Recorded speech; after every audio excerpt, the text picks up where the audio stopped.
Good afternoon, everyone. Good afternoon. Thank you for coming here. Shabbat Shalom. This is one of those messages that I've actually been working on for probably years. I don't know if I squeezed it into this passage or if it fits like it should, but you're going to get it anyway. One of the things I've talked to or counseled or talked to many young men and people that have certain desires in their life. And sometimes it seems like you get these excited 20-year-olds and they think, okay, I'm ready to go from nothing to going out and saving the whole world. I'm going to be the conduit of God. And sometimes I just want to say, let's take it a step at a time.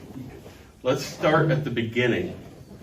Let's go and build a kingdom for God. So, with that in mind, I'd like you to turn to Matthew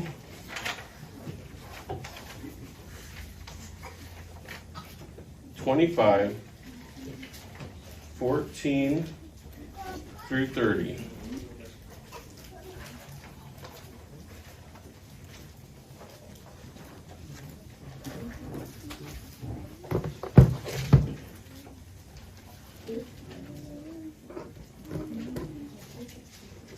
And you might say, what does Matthew 25 have anything to do with Judges 6?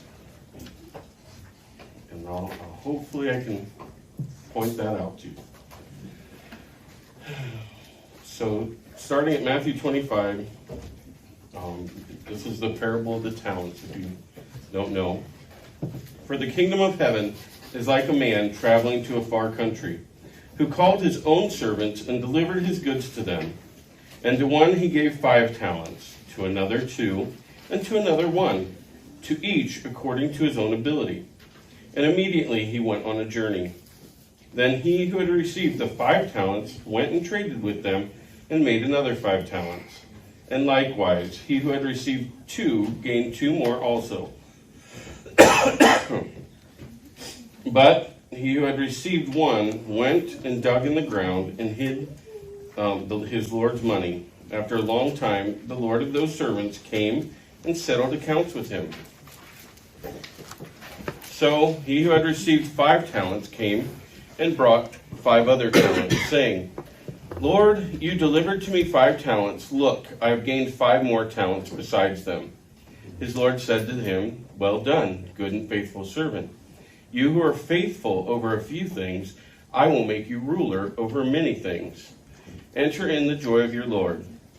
He also, who had received 2 talents, came and said, Lord, you delivered to me 2 talents. Look, I have gained 2 more talents besides them. His Lord said to him, Well done, good and faithful servant. You have been faithful over a few things. I will make you ruler over many things. Enter into the joy of your Lord. Then he who had received the 1 talent and came and said, Lord, I knew you to be a hard man, reaping where you have not sown, gathering where you have not scattered seed, and I was afraid and went and hid your talent in the ground. Look, there you have what is yours.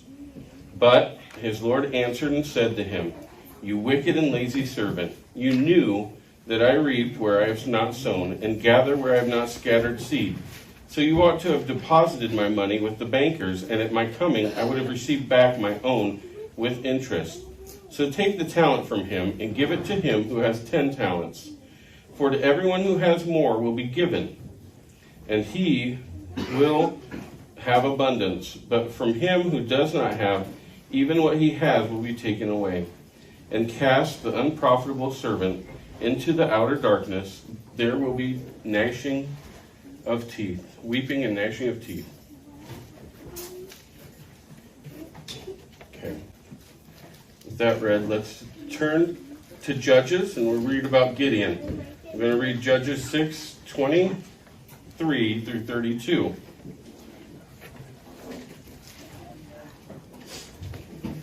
Then Jehovah said to him, "Peace be with you. Do not fear. You shall not die." Remember, Jehovah was talking to Gideon, and he was telling him what he was going to have him do. So Gideon built an altar there to Jehovah and called it, "Jehovah is Peace." To this day it is still in Orpha of the Abiezrites. Now it came to pass the same night that Jehovah said to him, "Take your father's young bull, the second bull of 7 years old, and tear down the altar of Baal that your father has, and cut down the wooden image that is beside it, and build an altar to Jehovah your God on top of this rock in the proper arrangement. And take the second bull and offer a burnt sacrifice with the wood of the image which you shall cut down." So Gideon took 10 men from among his servants and did as Jehovah had said to him. But because he feared his father's household and the men of the city too much to do it by day, he did it by night. And when the men of the city arose early in the morning, there was the altar of Baal torn down, and the wooden image that was beside it was cut down. And the second bull which was being offered on the altar which had been built, so they said to one another, "Who has done this thing?" And when they had inquired and asked, they said, "Gideon the son of Joash has done this thing." Then the men of the city said to Joash, "Bring out your son, that he may die, because he has torn down the altar of Baal, and because he has cut down the wooden image that was beside it."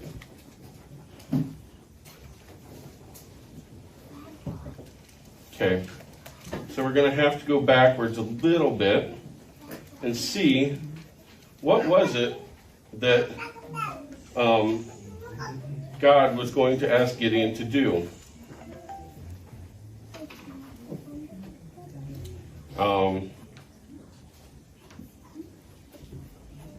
He was going to ask Gideon to...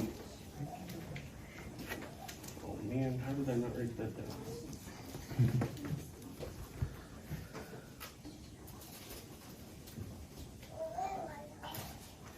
Then Jehovah, verse 14, starting at verse 14, Judges 6. Then Jehovah turned to him and said, "Go in this might of yours, and you shall save Israel from the hand of the Midianites. Have I not sent you?" The promise of God to Gideon at this time was that he was going to save Israel from the Midianites. But the first step, the first thing he asked him to do was to build him an altar. It wasn't go find the warriors, or go get a sharp blade, or take on the Midianites now. It was build me an altar. Do this step, and more will be asked of you. Do this step. Gideon just built an altar. He just built an altar. He could have said, "Well, I'll just move this altar where God wants it." Or he could have compromised and made excuses. He could have said, "I already built an altar. That's dumb. I don't need to build another one." He could have said, "I will tear down the thing of Baal, but this altar here will work fine." But no, he tore down the altar, or tore down the altar to Baal, and then went and built the altar to God. He did what God had asked. And he knew that the people would want to harm him, or he wouldn't have done it at night, but they still wanted to kill him. But he followed. He did what was asked. I want you to look at some other people that were given large promises, but the small steps that they needed to do. First of all, turn to Genesis 12, 1 through 5. Now Jehovah had said to Abram, "Get out of your country, from your family, and from your father's house, to a land that I will show you. I will make you a great nation. I will bless you and make your name great, and you shall be a blessing. I will bless those who bless you, and I will curse him who curses you. And in you all the families of the earth shall be blessed." So Abram departed as Jehovah had spoken to him, and Lot went with him, and Abram was 75 years old when he departed from Haran. Then Abram took Sarai his wife, and Lot his brother's son, and all their possessions that they had gathered, and the people whom they had acquired in Haran, and they departed to go to the land of Canaan. So they came to the land of Canaan. Even though Jehovah had given him the large promise, 3 promises of making him a great nation, making his name great, and being a blessing to those who bless him and a curse to those who curse him. The first step was to go out from what he had known, from where he had known. Again, he could have compromised. He could have made excuses. He could have justified his actions and said, "Well, I don't really need to do this." But he went. He took the first step. He obeyed in the little thing.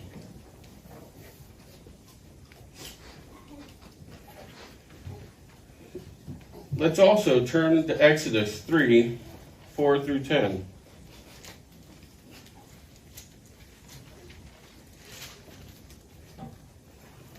So, when Jehovah saw that he turned aside to look, God called to him from the midst of the bush and said, "Moses, Moses." And he said, "Here I am." Then he said, "Do not draw near this place. Take your sandals off your feet, for the place where you stand is holy ground." Moreover, he said, "I am God. I am the God of your father, the God of Abraham, the God of Isaac, and the God of Jacob." And Moses hid his face, for he was afraid to look upon God. And Jehovah said, "I have surely seen the oppression of my people who are in Egypt, and have heard their cry because of their taskmasters, for I know their sorrows. So I have come down to deliver them out of the land of the Egyptians, and to bring them up from that land to a good and large land, to a land flowing with milk and honey, to the place of the Canaanites, and the Hittites, and the Amorites, and the Perizzites, and the Hivites, and the Jebusites. Now therefore, behold, the cry of the children of Israel has come to me, and I have also seen the oppression which the Egyptians oppressed them. Come now therefore, and I will send to Pharaoh, that you may bring my people, the children of Israel, out of Egypt." So there, Jehovah gives Moses the promise that you may bring my people, the children, Israel, out of Egypt. He didn't say it and it just happened. He didn't say, "Okay, now you guys are all free. Just go there and take them home." We all know the stories, right? I want to tell you about someone else. And this is a story about a man who, when he got married at a young age, him and his wife knew that God gave them 2 callings. The calling was to allow him to number their children. And 2, that they were to build kingdom builders. But there was a time in their life that they didn't have everything figured out, and they still don't. but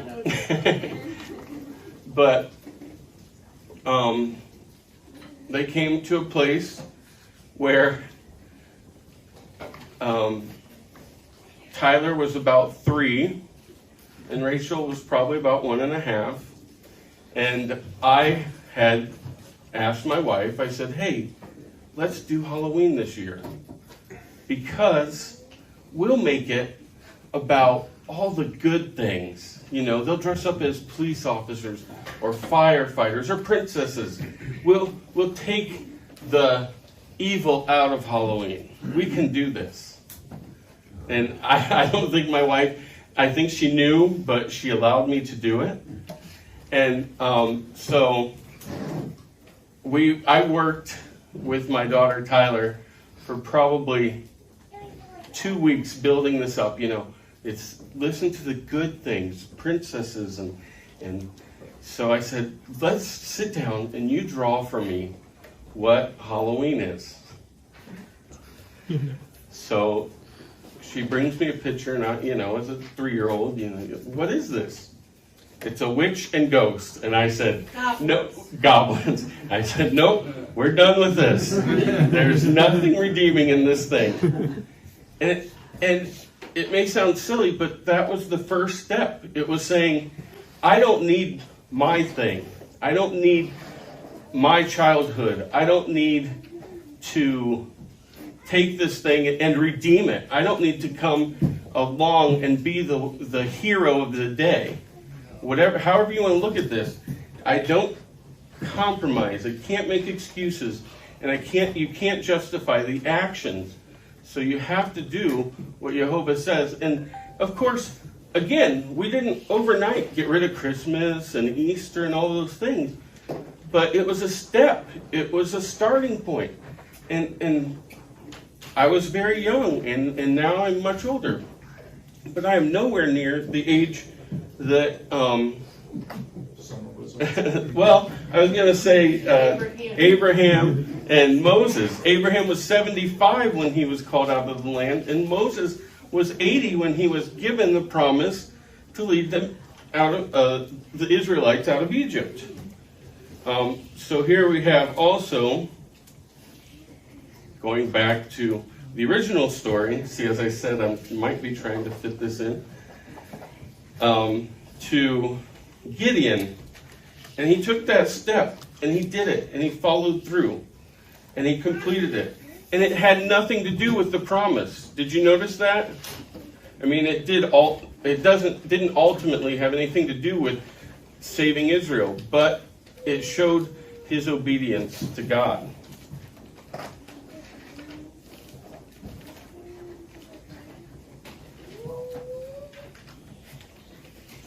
Continuing on in this story,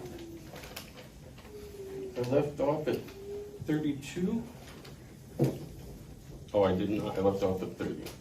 So picking up at 30, verse 31, Judges 6, verse 31. But Joash said to all who stood against him, would you plead for Baal? Would you save him? Let the one who would plead for him be put to death by morning. If he is a god, let him plead for himself, because his altar has been torn down. Therefore, on that day, he called him Jerubbaal, saying, let Baal plead against him, because he has torn down his altar. Then all the Midianites and Amalekites, the people of the east, gathered together and crossed over and encamped in the valley of Jezreel. So this, verse 33, is starting another story. So we've seen Gideon, now we're looking at the Midianites. The people of the east gathered together, and they crossed over and encamped in the valley of Jezreel. But the Spirit of Jehovah came upon Gideon. Then he blew the trumpet, and the Breezites gathered behind him. And he sent messengers throughout all Manasseh, who also gathered behind him. He also sent messengers to Asher, Zebulun, and Naphtali, and they came up to meet him.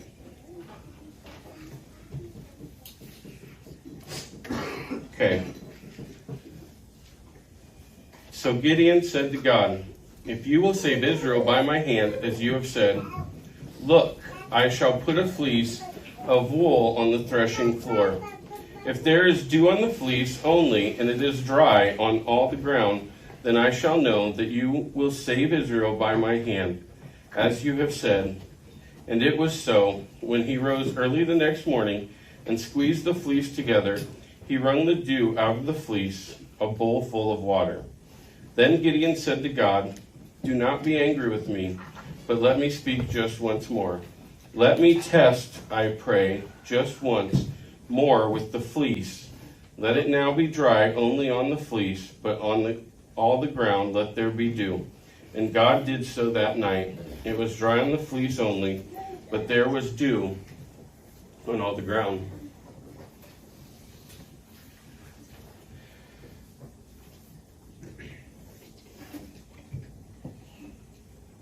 Now, if you were here last time, you heard me say, when I read verse 17, Judges 6:17. Then he said to him, Gideon said to the Lord, if now I have found favor in your sight, then show me a sign that is you who talk with me. Do not depart from here, I pray, until I come to you and bring out my offering and set it before you. And I said it was a good thing. And I believe it is a good thing. Because we can see in 1 John 4, 1 through 6, that we are called to test the spirits. 1 John 4,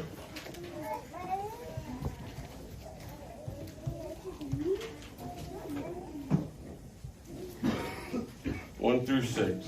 And there are other places where it says things like, test this against the scriptures, look at this. But I'm saying this because I told you that it was good for him to question that spirit.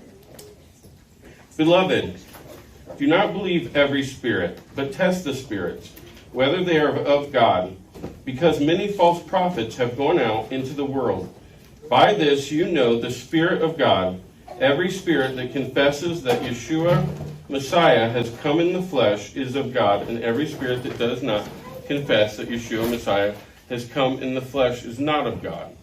And this is the spirit of the Antichrist, which you have heard was coming and is now already in the world. You are of God, little children, and have overcome them, because he who is in you is greater than he is in the world. They are of the world, therefore they speaketh the world, and the world hears them. We are of God. He who knows God hears us. He who is not of God does not hear us. By this we know the spirit of truth and the spirit of error. So I think that Gideon was right to question at that point. But I think the sign of the fleece is showing Gideon's mistrust.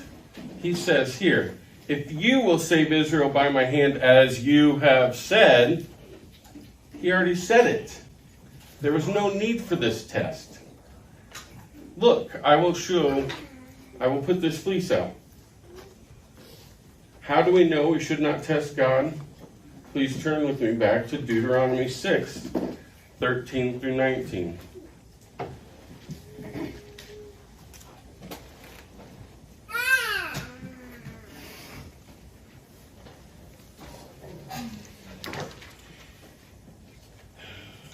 You shall fear Jehovah your God, and serve him, and shall take oaths in his name.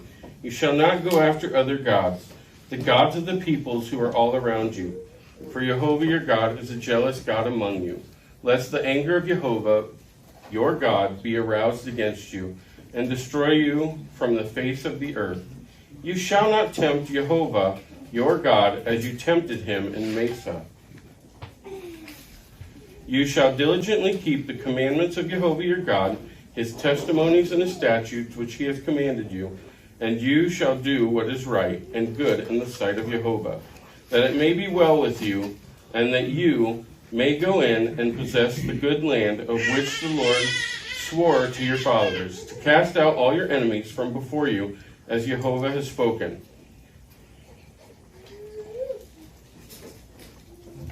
But let me tell you, Gideon's in good company when it comes to testing God. In Exodus 4, 1 through 17. Then Moses answered and said, but suppose they will not believe me or listen to my voice. Suppose they say, Jehovah has not appeared to you. So Jehovah said to him, "What is that in your hand?" He said, "A rod." And he said, "Cast it on the ground." So he cast it on the ground, and became a serpent, and Moses fled from it. Then Jehovah said to Moses, "Reach out your hand and take it by the tail." And he reached out his hand and caught it, and it became a rod in his hand. That they may believe that Jehovah, God of their fathers, the God of Abraham, the God of Isaac, and the God of Jacob, has appeared to you. Furthermore, Jehovah said to him, "Now put your hand in your bosom." And he put his hand in his bosom, and he took it out. Behold, his hand was leprous like snow. And he said, "Put your hand in your bosom again." So he put his hand in his bosom again, and he drew it out of his bosom, and behold, it was restored like his other flesh. Then it will be, if they do not believe you, nor heed you the message of the first sign, that they may believe the message of the latter sign. And it shall be, if they do not believe even those two signs, or listen to your voice, that you shall take water from the river and pour it on the dry land. The water which you take from the river will become blood on the dry land. Then, Gideon asked for two things. He asked for the fleece to be wet, and then he asked for it to be dry. Moses got three miracles right here, and he still argues. Then Moses said to Jehovah, "O my Lord, I am not eloquent, neither before nor since you have spoken to your servant, but I am slow of speech and slow of tongue." So Jehovah said to him, "Who has made man's mouth? Or who makes the mute, the deaf, the seeing, or the blind? Have not I Jehovah? Now therefore go, and I will be with you with your mouth, and teach you what you shall say."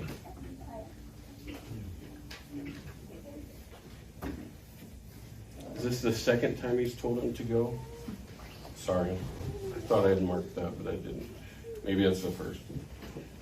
But he said, "O my Lord, please send by the hand of whomever else you may send."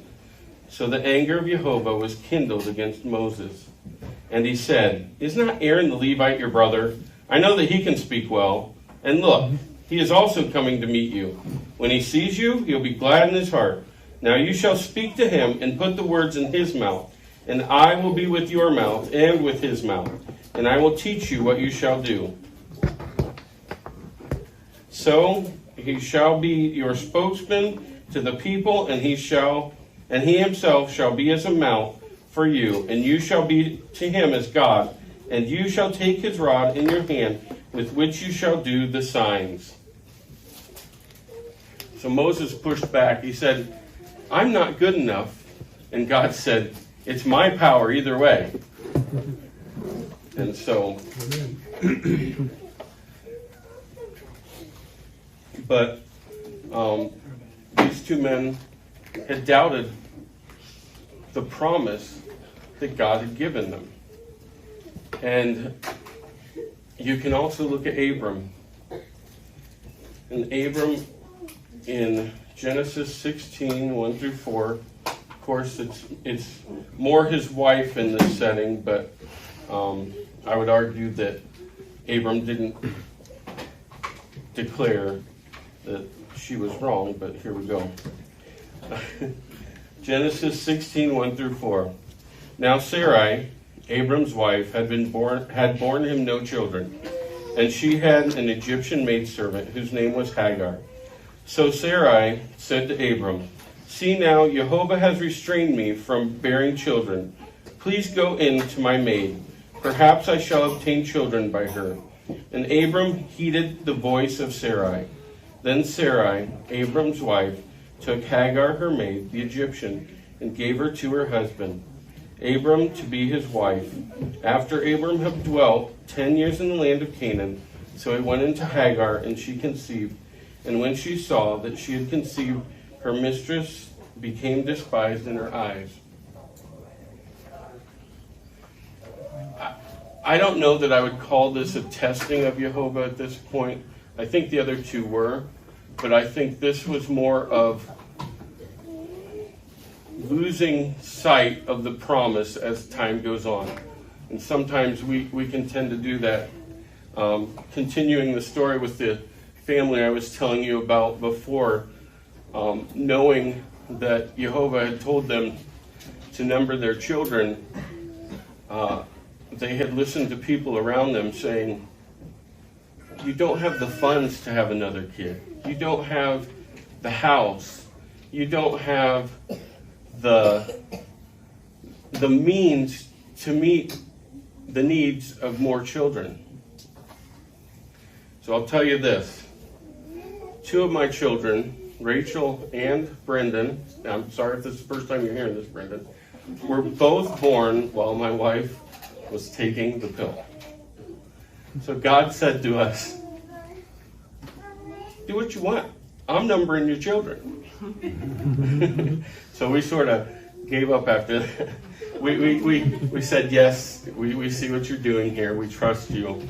We're not going to let the world tell us anymore, because we see that you're going to do it, and we want to be faithful to you. That's where I'm going to stop today. I have a lot more, but I can do that next week. Thank you. Shabbat shalom.